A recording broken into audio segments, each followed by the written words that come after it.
addresses them the way they should be addressed. لا أعبد ما تعبدون ولا أنتم عابدون ما أعبد ولا أنا عابد ما عبدتم ولا أنتم عابدون ما أعبد. Meaning he doesn't even call them, hey you worshippers, because you might be worshipping something. He says, ya kafirun. Meaning that association that we had before, it's completely being cut off. Before, yes, we're from the same tribe. We're from the same family. We speak the same language. We eat the same food. We're the same food. We're the same color of skin. But now, starting at this point, before the Prophet ﷺ could have said, ya qawmi, my people, my nation. Now they've officially become enemies. In terms of practical purposes, this is, for all practical purposes, the Prophet ﷺ declaring war, disassociating himself, revoking his citizenship from the people of Quraysh. And especially in Arabia, if you disassociate yourself, that's the declaration of war. That's it. You've just declared war against these people. By dissing them in this way, that's it. Now there's war going on. And when there's a war going on, especially just between two sides, there's always a winner and there's always a loser. Allah confirms the side of the believers in the next surah. What does he say? إِذَا جَاءَ نَصْرُ اللَّهِ وَالْفَتْحِ.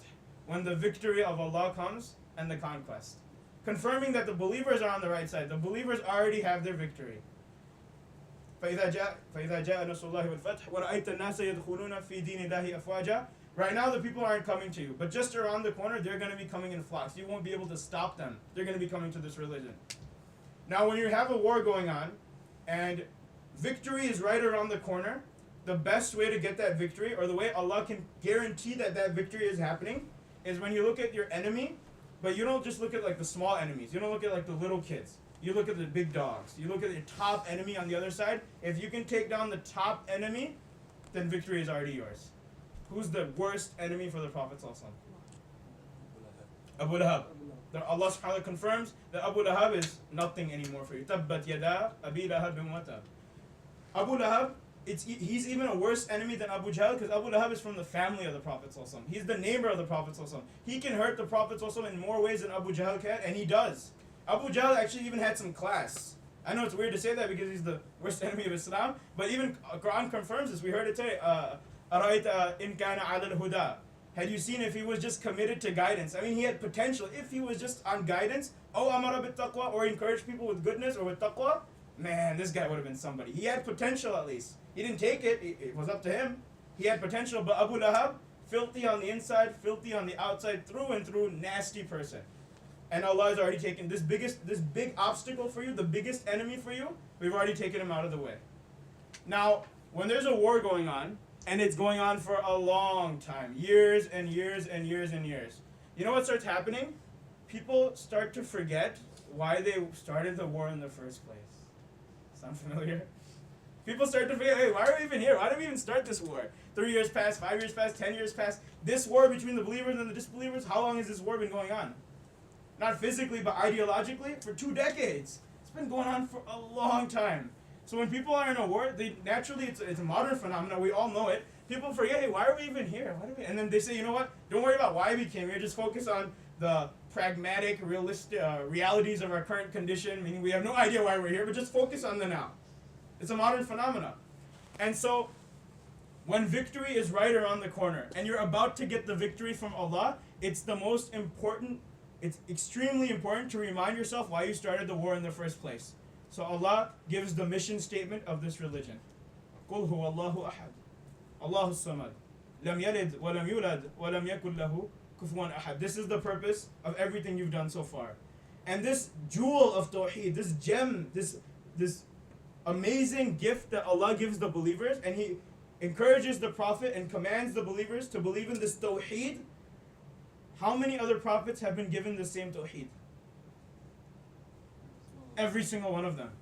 But we see from history that when Allah gives this jewel of Tawheed, over time, people, somehow that jewel of Tawheed, that belief of Tawheed becomes corrupted. And the way something gets corrupted, especially your Tawheed and your Iman in Allah, is through 2 main ways. There's external forces and there's internal forces. There's something from the outside that's going to corrupt you, and there's something from the inside that's going to corrupt you. So when Allah sent this jewel of Tawheed, He also sent 2 securities with it to make sure that it never gets corrupted. What are those 2 securities? The next 2 surahs. So He says, قُلْ أَعُوذُ بِرَبِّ الْفَلَقِ. This is your security from the outside. قُلْ أَعُوذُ بِرَبِّ النَّاسِ. This is your security from the inside. And so He guards this Tawheed. And when we finally get to the end of the Quran never stops. Then we start back at Surah, the first surah. We're going to get to book. Right? We're going to get to Surah Al-Fatiha. The way the Quran goes full circle. Surah Al-Fatiha starts with Rabbil Alameen. Surah Al-Nas, Rabbil Nas. In Surah Al-Fatiha, Allah says, Maliki Yawmiddin. Surah Al-Nas, Allah says, Malik Al-Nas. In Surah Al-Fatiha, we say, Iyaka na'budu, meaning you alone we worship, you the one God. Allah says in Surah Al-Nas, Ilahin Nas. In Surah Al-Fatiha, Allah talks about two social illnesses, general public illnesses that people suffer from, Maghdubi alayhim waladdaleen. Surah Al-Nas, Allah talks about two personal issues and illnesses that people deal with, min al-jinnati wan nas, the whispering, and so from Surah Al-Nas. And so there's this parallel, this full circle going on, and these are just the ending surahs from the Quran that somehow flow. There's this divine logic, and they're flowing, and there's meanings behind them. They're not scattered all over the place. And this is the entire Quran. This is called the nadam of the Quran, or the tartib of the surah. The way the surahs are divinely placed is not by coincidence, and it's not to kind of throw you off and change the subject. And even within the ayat, sometimes it seems like the subject's being changed all over the place, but it has a very coherent, very logical discourse that it needs to present to you, but it needs to go through different avenues, just like an episode on a TV show. It kind of goes all over the place, but it still has a certain theme to it, or it should, at least in good writing. And so the Quran in the same way has this flow and this logic. One of my teachers used to say that the flow of the Quran, the surahs, is like oceans into rivers and rivers into streams. It just keeps going and going and going and gets deeper and deeper, and you can get more specific and more specific and more specific. Even within the small surah, there's a lot more going on. And so we've spent the last 15 nights getting introduced to the Quran.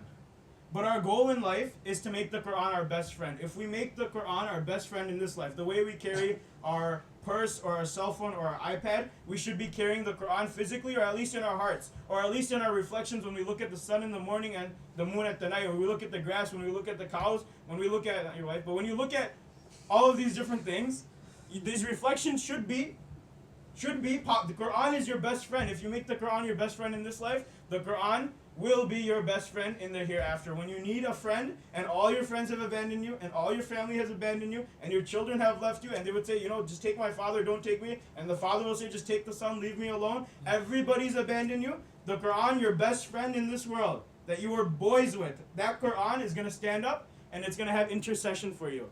Intercession is, I know, a big word, but let me just explain what intercession means. Intercession, really easily explained, is when somebody speaks on behalf of you. So like, for example, if you're going for a job interview and you're already nervous, it's your first big job interview, you don't know what this guy's going to ask you on, like how many windows are in New York, you don't know what you're going to say, and you're already confused, but your uncle works for the company and he talks to the guy who's hiring you and he said, you know what, this kid's all right, don't worry about it. He's speaking on your behalf. Based on his credibility, you don't have to worry as much. So the Quran has the best credibility you can imagine. If the Quran speaks on behalf of you on the Day of Judgment, is Allah going to deny the request of His own word? I'm guessing not. So making the Quran our best friend is a priority in our life, and embodying it. So I would just end with, we spent the last 15 days being introduced to the words of the Quran. Let's spend the next 15 years, just like we plan for our career, like 5-year plans, 10-year plans, 15